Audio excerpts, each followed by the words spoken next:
What if you could build tax-free income?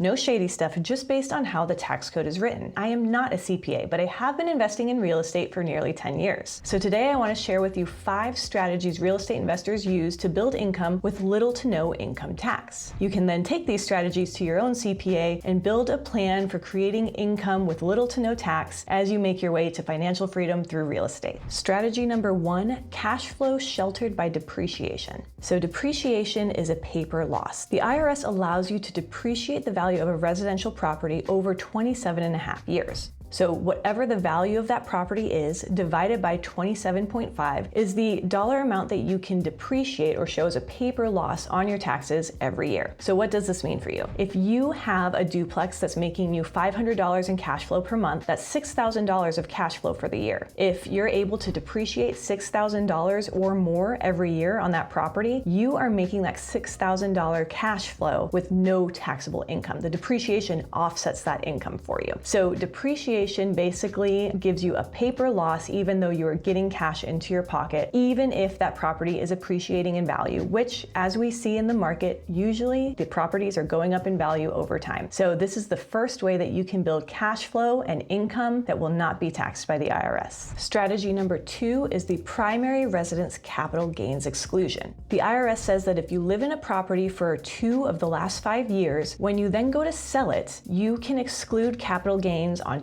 $250,000 worth of gains if you're a single person, or $500,000 worth of gains if you're a married couple. So this means that if you as a single person move into a home and it's worth $250,000 when you buy it, and then 3 years later you move out and sell it and it's worth $500,000, you won't be taxed on any of that $250,000 gain on that property. So how do you apply this in the investor mindset? There are a few ways you can do it. First of all, you can house hack. You can buy a house for yourself and rent out the rooms or a walkout basement or something and make cash flow on that property, or at least offset your living expense on that property while you live there, and then take advantage of that gain after you move. You can also move into the house for 2 years, move out and rent it for 2 or 3 years, and then sell it before that 5-year period is up, and you still get this capital gains exclusion, even though you moved out and rented it for a little bit. You only have to live in it for 2 of the past 5 years. Many people also use this to live in flips. So if you buy a home for $250,000, maybe it wouldn't appreciate to $500,000 just on its own in the matter of a few years. But if you're upgrading, updating, making it better while you live there, doing a live-in flip, you could push the value of that property further and take advantage of as much of those capital gains exclusion as you can get. Finally, you can get this capital gains exclusion on a small multifamily as well. So if you house hack a duplex or a triplex or 4-family, you can still use this to your advantage. So this is one of the cleanest forms of truly tax-free income in real estate investing, the primary residence capital gains exclusion. Strategy number 3 is cash out refinances. When you refinance a property and you pull cash out that you can then use in some other way in your life, that is not income. That is proceeds from a loan, and the IRS does not tax that amount. So if you buy a property for a certain amount of money and a few years later it's appreciated really well and the debt paid down has gone well and you have a whole bunch of equity there, you can do a cash out refinance to tap into that equity, and you're not going to be taxed on the money you take out. You can use that money to then buy other properties. So instead of saving up money that's being taxed from your normal job to then invest in other properties, you can just start reinvesting money from properties you already have that you pull out tax-free and then put into another property that's also going to have tax advantages. It becomes really powerful really quickly. Another way that investors sometimes use this is actually living on their refinance funds. So this is kind of a crazy thing that I heard recently from a friend. She and her husband have hundreds of units in the area, and they also do flips. They have a lot going on in real estate, but she said the primary way that they live day to day is with as many properties as they have. They almost always have a property that they're refinancing each year, and when they pull the cash out from that refinance, that's what they live on for the next year. So they are building cash flow over time, of course, but those refinances are really what's fueling their life, and it is tax-free income. So don't sleep on the cash out refinance. That is tax-free money that comes back to you. Just make sure that your property is still going to cash flow after you've refinanced it at that higher amount. Strategy number 4, 1031 exchanges.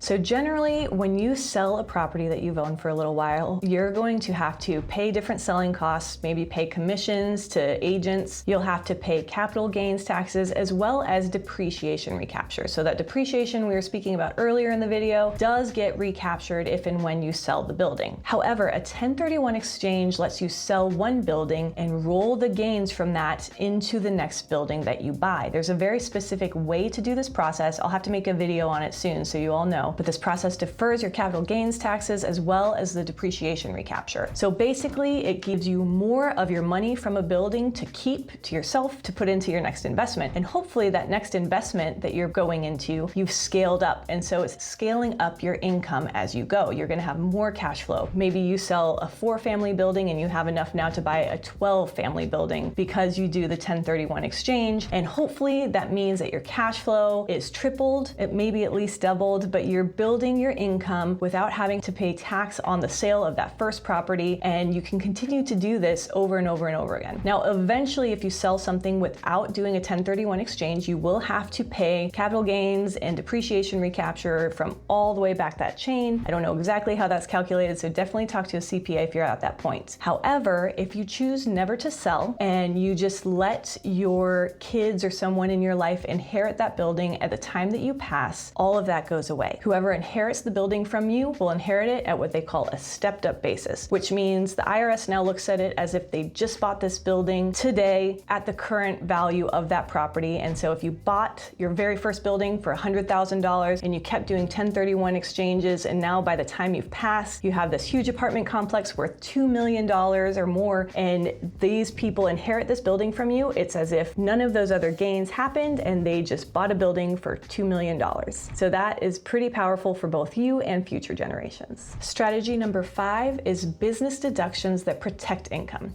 So these things don't create income, but they protect the income that you do have if you're tracking it well and you know to take it out of the income that you receive every year. So what we're talking about here is things like mileage on your vehicle, travel costs related to managing your properties, professional fees for your CPAs or lawyers or anyone else you're using for your business, the cost of your home office and any supplies you need to use for that, maybe even meals with people in your real estate business or related to your real estate business. There are specific ways that you need to track all of these things, and times when you can and cannot count them as a business expense. But just know that tracking it well and logging it and giving it to your CPA for the purpose of reducing your taxable income can really stack over time. And you can protect a lot of your income by recognizing these things that are normal, required part of your daily business, and then sheltering your income through these deductions. Tax advantages are one of the reasons that many people get excited about real estate investing, even when the stock market and other investments out there might look promising. They don't have the same tax advantages that real estate does. So today I shared with you tax strategies that I think most investors could use in their first 1, 2, or 3 years of investing. There are many more strategies out there, so definitely go look it up or talk to your CPA about things that might fit for you in your particular circumstances. But if you have any questions about these strategies I shared today or others that you've heard of, please drop them in the comments below. I would love to give you any information that I have on those strategies or point you in the right direction if I don't have the information myself. Again, I'm not a CPA, but I've been investing for a little while, so I like to share my personal experiences to help you understand what questions you should be asking of the professionals who are helping you with your taxes. If you found this video helpful, please like, subscribe, and share it with friends. But most importantly, keep learning, keep growing,